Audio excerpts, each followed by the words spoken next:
Today, I'm showing you some of the techniques I've been using lately to try to get the absolute most out of some fairly limited groove boxes.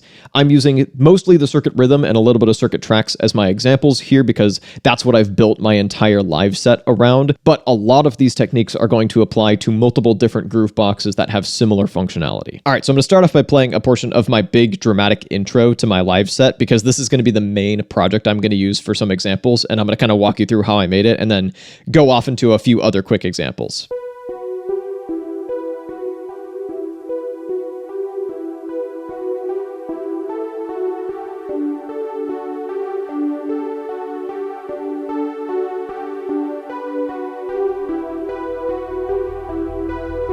Now arriving at the intersection of past and future. Welcome to the Neon City.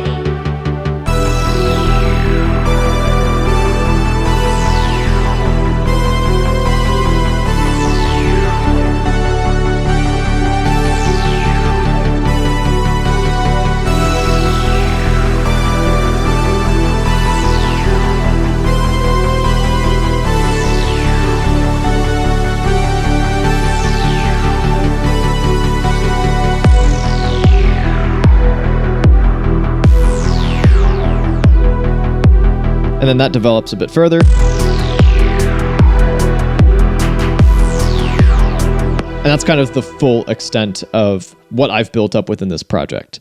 So, some interesting things to show. The first bit of problem solving was how to get the lead synth to sound good. Because I am already using the circuit tracks for, I think, what it's best suited for, which would be this pad.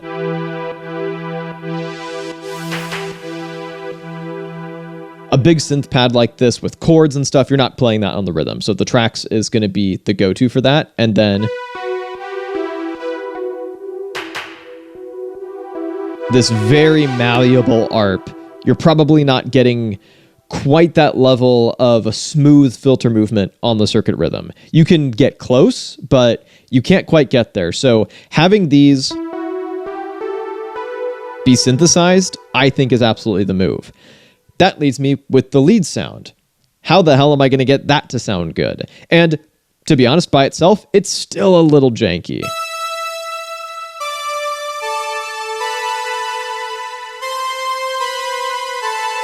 Because I want those notes to ring out. So here's what I did. First of all, I have drowned them in reverb and delay. So here's what they sound like dry.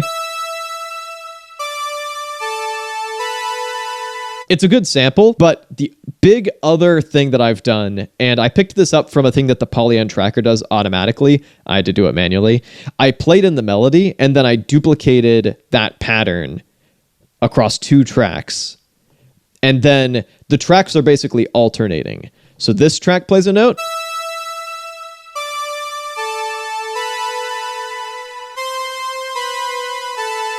So these tracks are basically ping-ponging notes between each other, and that's a bit frustrating to set up. You have to really be focused, and I definitely had a few instances where I erased the wrong note and had to go back and do it again. But the result is that those notes are able to overlap, and I think sound pretty convincing. It's a simple melody that also helps. Some reverb, some delay.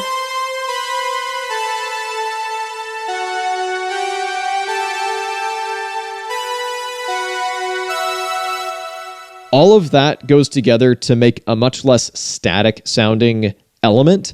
It's not just one sample being pitched around. No.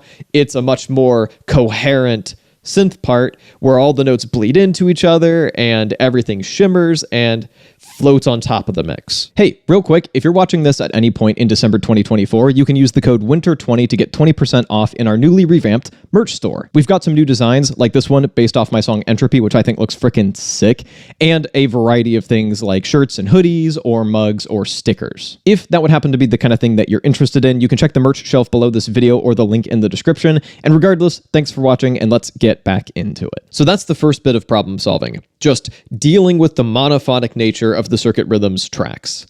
The second bit of problem solving is a kind of use what you have approach, because my strategy for working with many groove boxes is to just collate a bunch of sounds that kind of seem like they would work well together, throw them onto a device, and then just start making stuff and seeing what happens.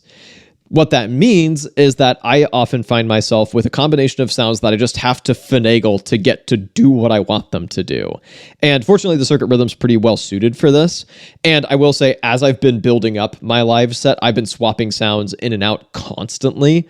But I still am trying to reuse sounds quite a bit and find new ways to shape them so things sound varied and so I'm not running out of sample slots. One way that manifests in this track is in the intro, because I have this neural bass, but it's not a very long sample, especially when you go up an octave. And that's with it being sent to the reverb and delay. And it's gone. And I need it to ring out quite a bit more. I need something holding down my low end, but I didn't have a longer bass element than this. So what am I to do? And I also like having it do that little octave jump thing, and I wanted to keep that intact.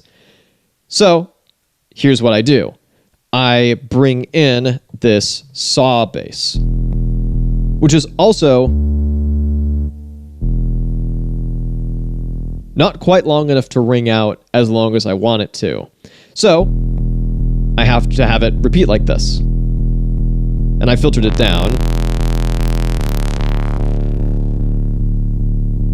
So it's more of a sub element. And I'm actually sending it to the delay a little bit. That's too much, but you see where I'm headed with that. So that's really the element holding down my low end. Those go together pretty well. But you can tell that this is repeating. So, okay, let's lean into it.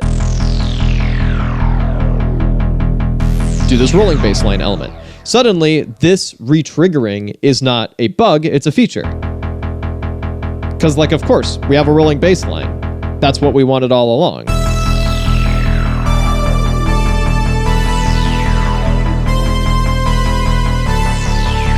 That sounds very intentional. And then when we bring in that kick,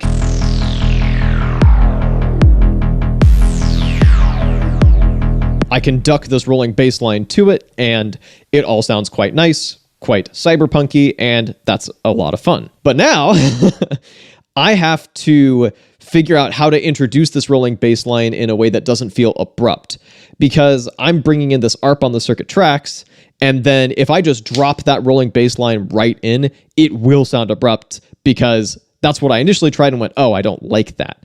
So then I have automated this. Watch this move.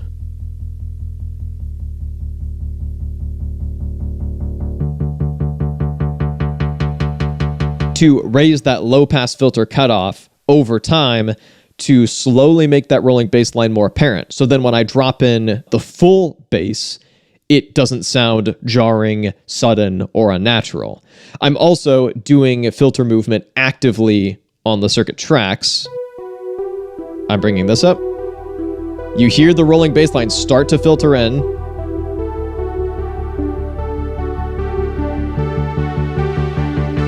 It's at its peak.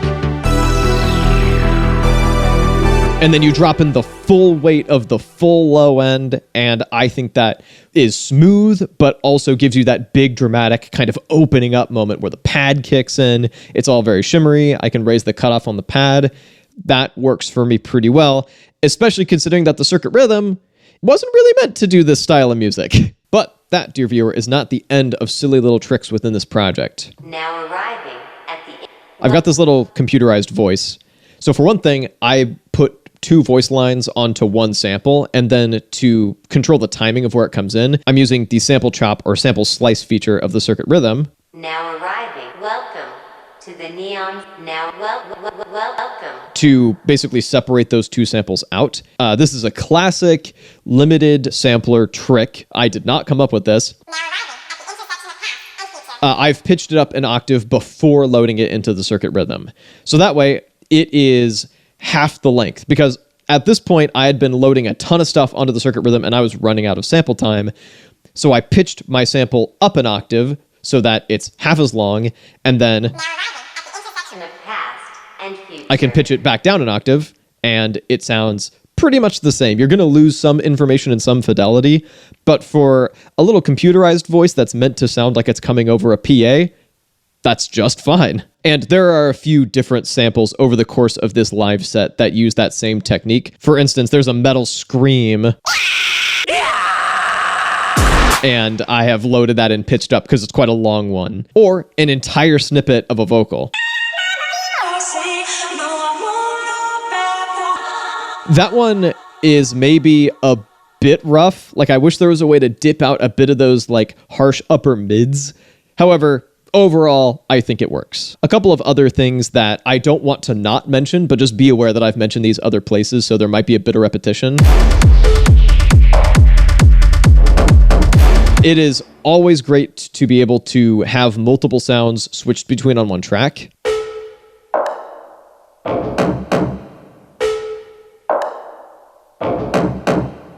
That way, I get as much as possible out of this one singular track, freeing up other tracks for other uses. And of course, you can get some creative effects with this. For a simple example, I am a big fan of doing this, where I am switching between multiple different hi-hat samples. And then I can sidechain that to the kick, creating quite a nice hi-hat part on just one track. And then I'll often enhance sound switching on one project.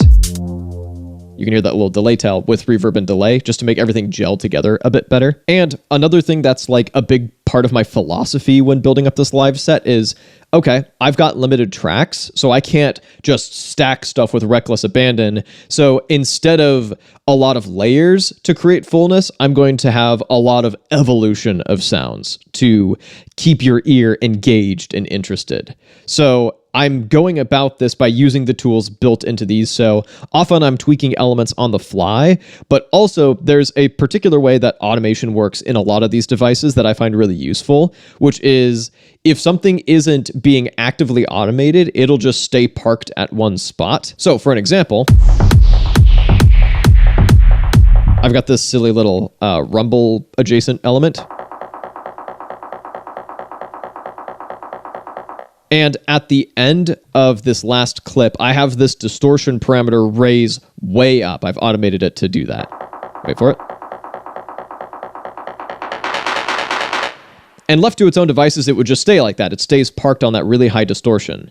But at the very beginning of this whole chain of patterns, I have step automated it to turn the distortion way down again. So every time this whole thing loops, once we get back to this pattern, it kicks it right back down to its initial distortion level, and then it just sits there at that low distortion level until my other bit of automation kicks in. Then a hard reset. That allows me to get creative with how I create movement within my various sounds, and it allows me to not have to babysit my automation too much as long as I'm thoughtful about which steps I choose to automate. I can also use step automation for little one-off things like this. So I've got this percussive element.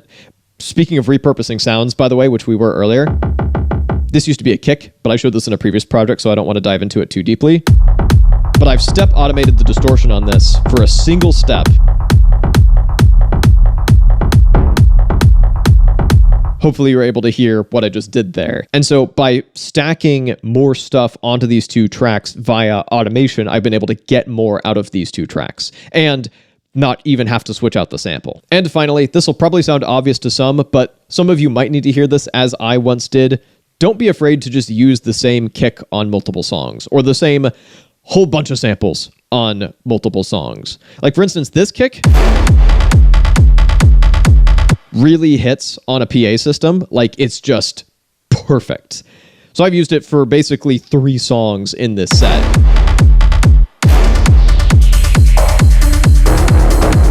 And then this. So reusing the same sound is no longer a weakness and a result of a device limitation, but an intentional choice because that kick do sound good though. If you'd like to see how I get the circuits to talk to each other, at least pretty pretty well. You can check this video out up over here. And if you'd like to kind of hear the thought process that goes into making a portion of a live set, you can check this video out down over here. Thank you so much for watching, and I'll be back with a new video in a little bit.